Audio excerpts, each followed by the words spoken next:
Hello, and thank you for visiting my Quilt as Inspired channel. I'm Myhre, and in the Volume 1 video series, I'll be demonstrating some techniques that I've included in the book that I just wrote called Quilt as Inspired, which is available through Amazon.com. I wrote the book to share some ideas about how to design a quilt based on your own inspiration, and also to break down that project into more manageable sections so that you'll be thinking about the quilting patterns as your project progresses, so you're not faced with that quilt as desired instruction that we see so many times at the end of quilting patterns. While these videos are meant specifically to accompany the book, I hope that everyone watching and interested in pursuing quilting techniques will find them useful and inspirational. So I'm at my machine and I'm ready to stitch. I've got it all set up for free motion, which entails lowering your feed dogs. If you have a machine that you can set digitally or electronically, there should be a setting that says free motion. If you set that, your machine will go into auto mode where it will go ahead and just set all of the things that you need. But keep in mind, the tension will still need to be adjusted. It has no idea what threads you're using, what fabric you're using, so you'll need to play with that. In the book, I go through 5 pages of setup, pep talk, some practice shapes, which we're going to do here just so you can see what they look like if you have the book and you're looking for further help. If your machine does not have a setting for free motion, if you're on an older model, that's perfectly fine. You'll want to find your feed dogs. There's a switch. Mine is right here. Can you see? You probably, I don't have the camera set, but I can move it a little bit. There's mine. I don't have to do that because I have my setting. And a lot of the times too, you'll find it back here. Just make sure you lower those. If your machine is so old that you can't lower them, that's okay. You can actually tape cardboard over these and then run your fabric over that cardboard, and these won't feed your fabric through. In any event, whether you can lower your feed dogs or not, what you do want to do is set your stitch length to 0 or 0.2 or whatever the lowest it has, because then your feed dogs aren't moving unnecessarily. In my machine, I have a 30 weight sulky. That's a really heavy thread that I wanted to put in here so that you could see what I'm doing. And in the bottom, I have a 40 weight rayon Anton thread. You'll see in the book, I always like to keep my top thread just a little heavier so that I don't get those little peakies from the bobbin thread coming up to the top. And the other way I handle that is I just make sure that I have a similar color to the top thread, and that way all those tension issues will sort of melt away. You will want to slow your machine down if you can. My machine has 5 speeds and I set mine on 2. So that should give you an idea of how you could set yours. Not the slowest is too slow, but you know, somewhere in that 20% range should be good. So starting and stopping a thread is really important. If you start free motion stitching just like this without bringing up your thread, you're going to have crazy messes on the back. You're going to get a possible bird's nest. It will get in the way later. It's really easy to do. Don't make it too hard. You're basically just going to hold your thread in your left hand, take your wheel, and just manually push it down into the fabric and back up. And you see how that orange thread just got pulled right up? Just pop that up, and that's all you have to do. Then I'll move my needle right back into that same hole, and then when I start stitching, I just keep in mind that I'm going to stitch just a couple stitches really little or on top of that, and that way I can just clip the threads when I get a little farther. So the first shape in the book is this little leaf shape. Make the leaf. And so when your threads are up, go ahead and put your needle in the needle down position. That way you can lift your presser foot, slide it around, and go where you need to go. Let you do this. Do a little inner detail, and then just come out. Do a fun little wavy action here.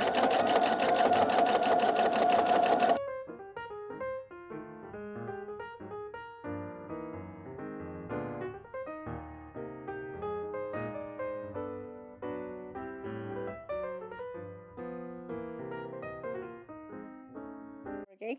When you're done with your shape, push your needle up. Okay. I have a knotter on my machine. I don't really use it for quilting because I really like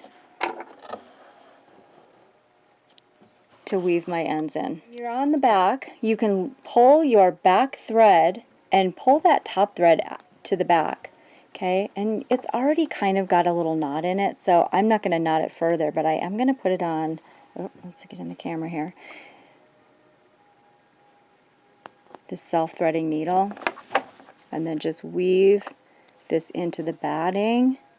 Should not be peeking out the other side. Just right into the batting.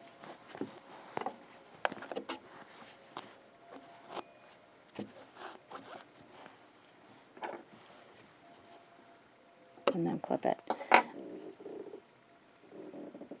I do this after every single thread I stop so that my back is clean. I'm going to show you how to do my little feather. Now there's all kinds of theories on feathers. So many quilters, so many different ways to do it. Again, I'm going to lift up the thread. And if you're really careful, you don't even have to do it by hand. You could just tap your little foot pedal once. Get tricky here. Okay. Pop that right back down. Go all the way up and just make a nice little teardrop at the top. Needle down, and I am going to go ahead and lower my tension disc just a little bit because I think my thread is shredding. That can happen. Don't get mad, just make an adjustment. It's okay. Everyone goes through it. I go through it still all the time. I always have a practice sandwich by my quilt to make sure that what I'm doing is going to come out okay before I start on my project. So you'll want to have that for sure. All right, now that I'm at the top, I'm going to go ahead and make little half heart shapes coming back down.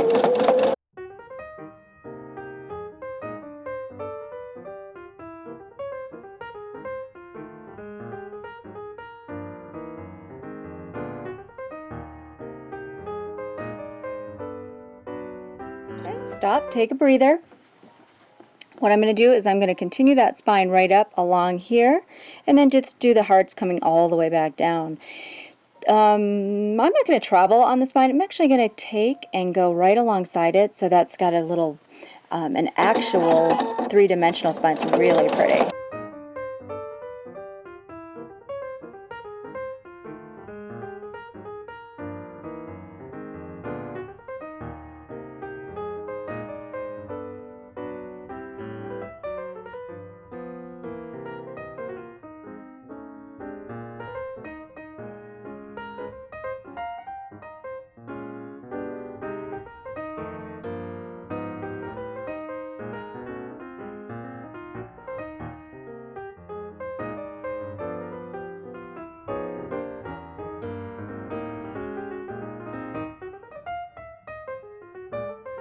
Go.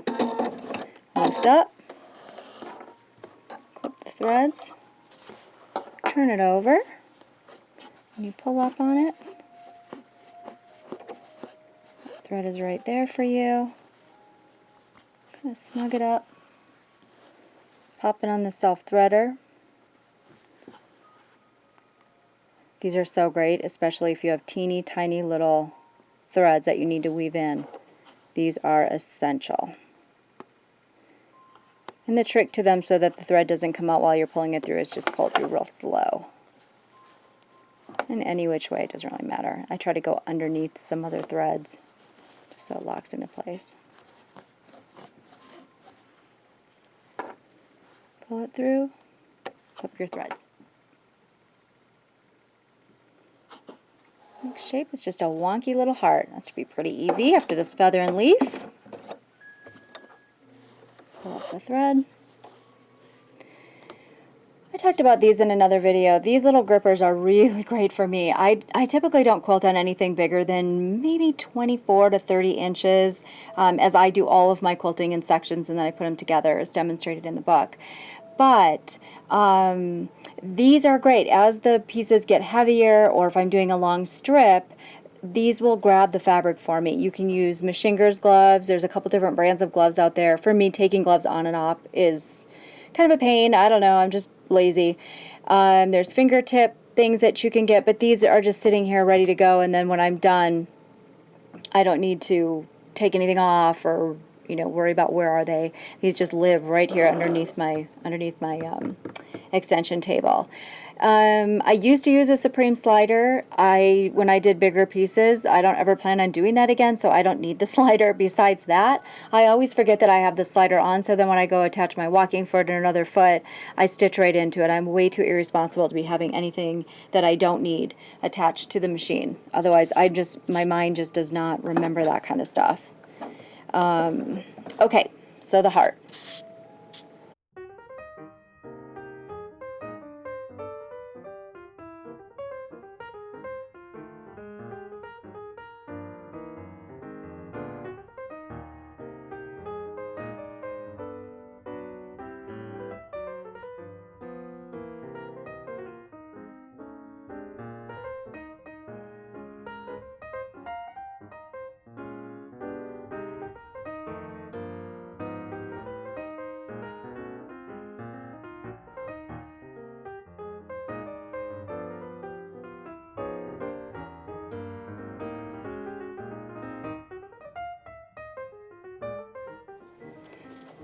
Alright, we can do a cute little flower.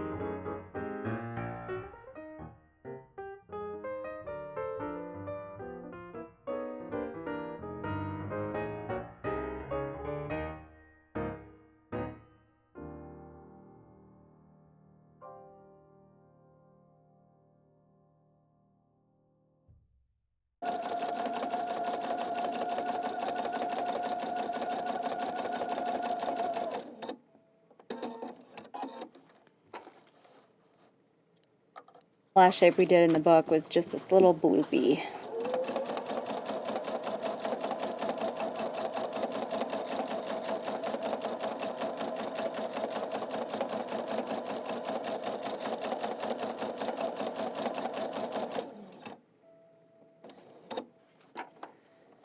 See how my hands are just going with the machine. I'm not trying to keep in time with the machine. I'm not trying to go too slow. I'm just trying to find that sweet spot, and that just takes time.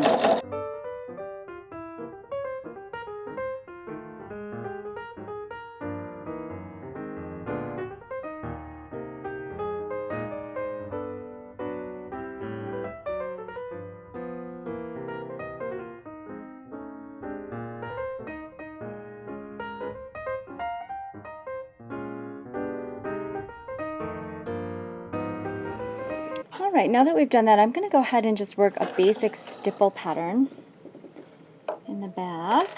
Maybe I'll do that with a lighter thread. Okay, so stipples can go from really little to really huge.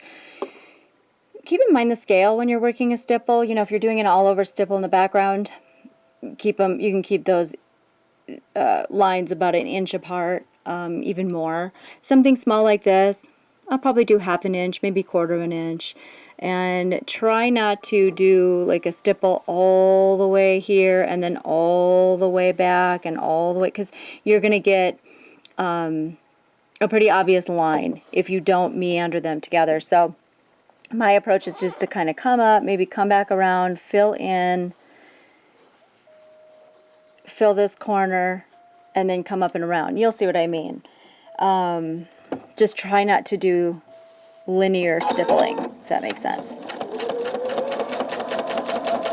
I'm just going to try to keep those lines 1/2 inch. Draw stippling too. Draw it out.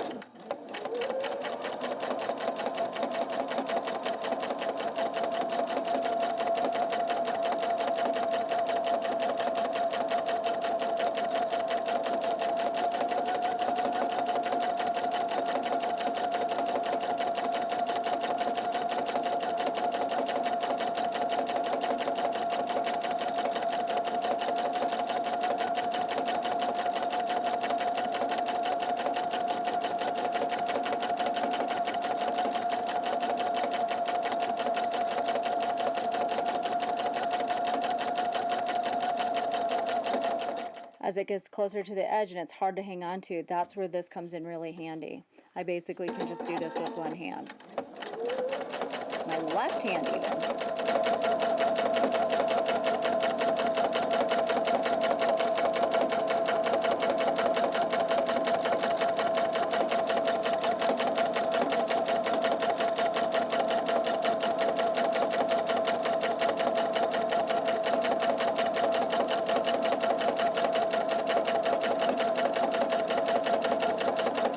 As far as crossing your stipple over, it can happen. There's not really any rules. Some people think there are rules, but I would say if you cross it, then keep crossing it.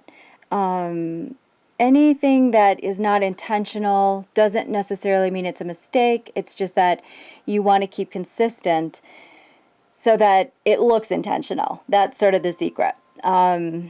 And I do that with just about everything. So consistency is key, not perfection. Just let yourself go through the mistakes that you're going to make initially with free motion quilting, because you just are. It's kind of like learning how to play golf or drive a stick shift. There's that sweet spot that you'll hit, but only when you take the time to really practice will you hit it.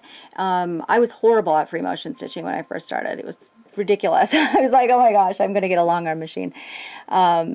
But I just persevered and learned from my mistakes, and you will too. So just have fun and don't worry about what it looks like right now. Just get that motion down. And then again, I go through quite a detailed list of troubleshooting fixes for all the little things that are going to happen, the whiskers, the thread nests on the back, all that stuff that was making me tear my hair out when I first started to learn. And at the time of this taping, this video, I have only been quilting 2.5 years. So it happens pretty quickly. You just have to commit. You have to commit, and you just have to do it. But I promise you will get it. That's my pep talk for you. Okay. Thank you again so much for stopping by. I invite you to check out the rest of the Volume 1 video series that accompany the book, where I'll show techniques on applique, embroidery, painting, and some free motion quilting. Until next time, stitch on and always quilt as inspired.